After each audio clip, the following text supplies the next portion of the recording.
O conjunto dos números racionais, simbolizado pela letra Q, é o conjunto dos números que podem ser escritos na forma de fração. Então, a parte de cima da fração é chamada de numerador, que é um número inteiro, então pode ser negativo. E a parte de baixo é o denominador, que é um número natural. Então não pode ser zero.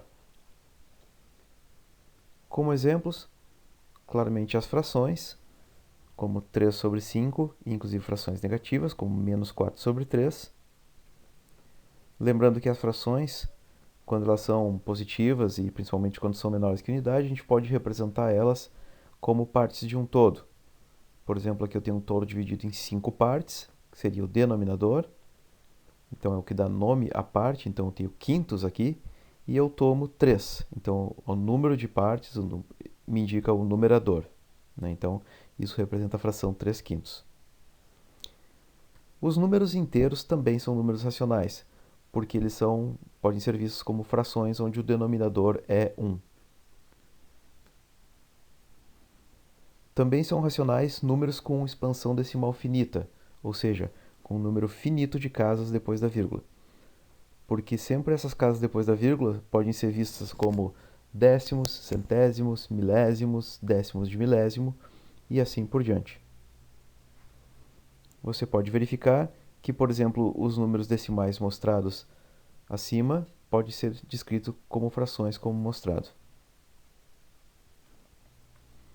Também alguns números com expansão decimal infinita podem ser também racionais, quando eles forem dízimas periódicas.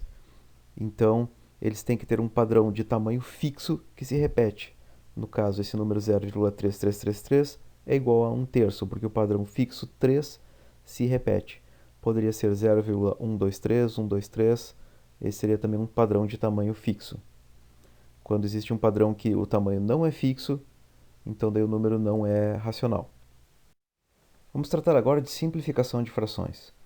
Uma fração está na forma irredutível se o MDC entre o numerador e o denominador for igual a 1. Ou seja, não há um divisor comum, fora o número 1, entre os dois números. Caso contrário, a fração pode ser simplificada, pois temos fatores comuns que podem dividir os dois números.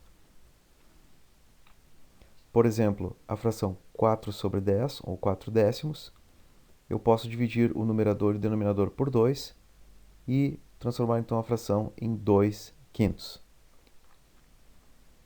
Podemos visualizar isso da seguinte forma: se tomarmos um todo dividido em 10 partes, como mostrado na figura, e tomarmos 4 partes, temos a fração 4 décimos. Agora, imaginando que tiramos a divisão no meio da fração, todas as partes agora vão se tornar quintos. Então, agora, em vez de 4 décimos, nós temos 2 quintos. Pause o vídeo agora e tente simplificar as frações mostradas.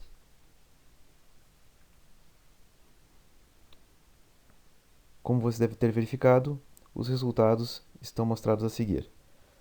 Note o terceiro caso, lembrando que a barra de fração pode ser entendida como uma divisão, e no caso de 16 sobre 4 equivale à divisão de 16 por 4. Então, a simplificação equivale à divisão direta entre essas duas quantidades. A multiplicação de frações pode ser feita de forma bem direta. O resultado tem o numerador como produto dos numeradores dos fatores e o denominador também é o produto dos denominadores dos fatores. Ou seja, multiplica em cima e multiplica embaixo. Por exemplo, 2 sobre 3 vezes 4 sobre 5 é igual a 8 vezes 15. Podemos visualizar isso da seguinte forma. Aqui eu tenho a fração 2 terços. E então, desses terços, 2 terços, eu quero pegar 4 quintos. Então, agora, da parte sombreada, eu divido isso em 5 partes e tomo 4. E agora, estendendo para o resto da figura, eu vejo que eu, na verdade, dividi a figura em 15 partes, porque foram 3 partes num sentido e em 5 partes no outro, então 15 partes, e dessas eu tomei 8. Pause o vídeo e tente executar a multiplicação mostrada.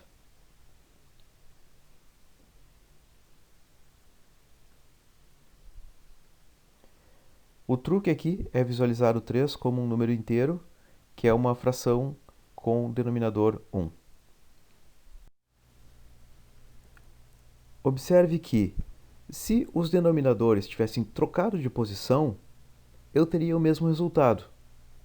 E, bom, se eles estivessem na mesma fração, eu poderia simplificar. Então, na prática, quando eu tenho frações onde todos os números estão se multiplicando, eu posso simplificar um numerador e um denominador como se estivessem na mesma fração. Eu posso, então, por exemplo, simplificar o A com o B, mesmo eles não estando na mesma fração quando eles estão se multiplicando. Tente fazer isso com esse número, com essa multiplicação.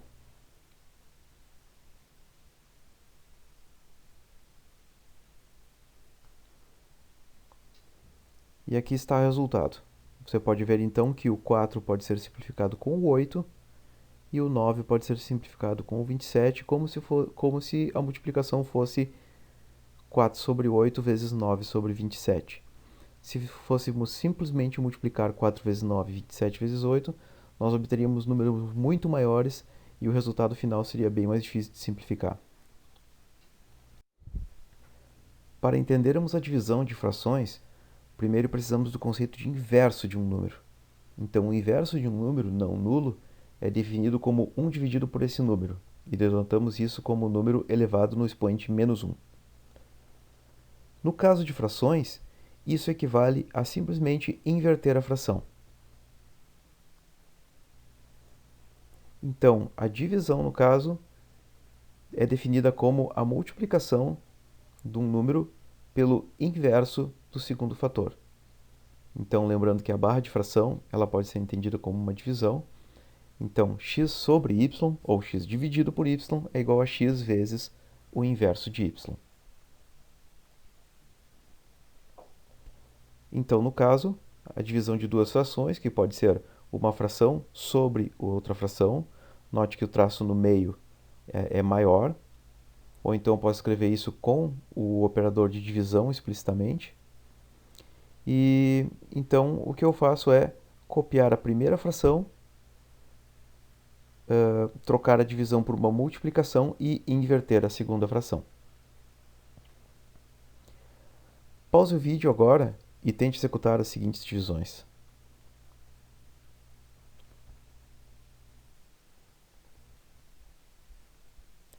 E o resultado é mostrado aqui.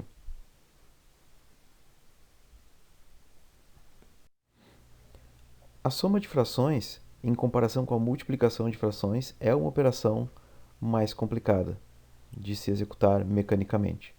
Então a gente vai começar por casos mais simples, que primeiro é o caso de frações que têm o mesmo denominador. Então lembrando que são frações do mesmo tipo. Então no caso o que se faz é, mantém-se o denominador e somam-se os numeradores. Então, por exemplo, se eu tenho 2 quintos e mais 1 quinto, isso é igual a 3 quintos. Isso pode ser visualizado facilmente, pois se eu tenho aqui 2 quintos e somo com mais 1 quinto, então no fim eu tenho 3 quintos. Note que não vale regra do tipo soma-se numeradores e soma-se denominadores. Eu tenho que manter os denominadores se eles são iguais. No caso de os denominadores serem diferentes, o que se faz é transformar as frações em frações do mesmo tipo. No caso, tem que se fazer com que elas tenham o mesmo denominador e aí eu volto a executar como no primeiro caso. Então, por exemplo, 1 meio mais 1 quarto, eu posso transformar a primeira fração multiplicando em cima e embaixo por 2, efetivamente é o contrário de simplificar a fração, e eu consigo então agora duas frações, que são 2 sobre 4 e 1 sobre 4, que têm o mesmo denominador. Então eu caio no primeiro caso anterior.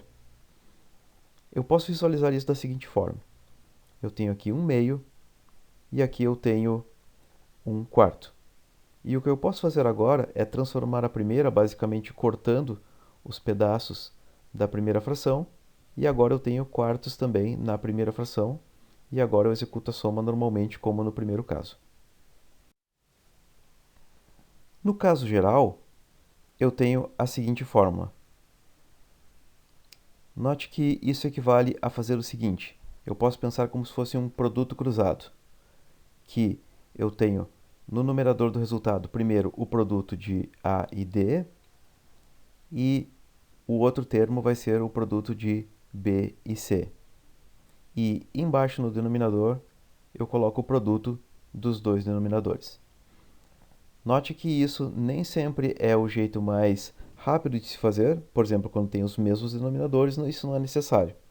Pode-se fazer apenas mantendo o denominador e somando os numeradores. Ou, se a transformação for clara a se fazer, como no exemplo anterior, também não é necessário fazer esse truque. Mas no caso geral funciona, mas às vezes a gente pode acabar com uma fração que é mais difícil de simplificar. Mas em muitas vezes funciona muito bem. Como por exemplo nesse caso aqui, 1 meio mais 1 terço. Então eu tenho o 1 vezes 3 que dá 3, que é o primeiro termo, e depois o 2, que é o 2 vezes 1, e o produto embaixo, que é 2 vezes 3, que é 6, tem o resultado que é 5 sextos, e você pode verificar que esse resultado já está simplificado. Mas isso nem sempre vai ser o caso. Então agora aqui tem-se diversos exemplos de fração em que você pode tentar e ver qual o melhor método para se fazer.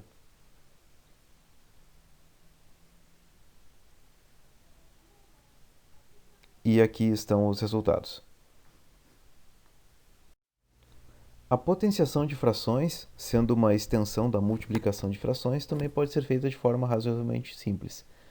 A propriedade é que uma fração elevada na potência n é equivalente a elevar tanto o numerador quanto o denominador na potência n. Aqui tem uma explicação mais detalhada de por que isso funciona. Você pode, se quiser, pausar e verificar. Aqui, pela primeira vez agora, tratamos de expoentes que vão além dos naturais, pois podemos pensar em expoentes agora negativos. E o que se faz é o seguinte, lembrando que um número elevado na menos 1 equivale ao inverso, então basicamente aqui juntamos as duas coisas e dizemos que quando fazemos um número elevado na potência menos n, o que se faz é inverter esse número e elevar a potência n. E aqui tem o raciocínio de por que isso funciona. E aqui estão alguns exemplos em que você pode praticar as propriedades mostradas no vídeo anterior.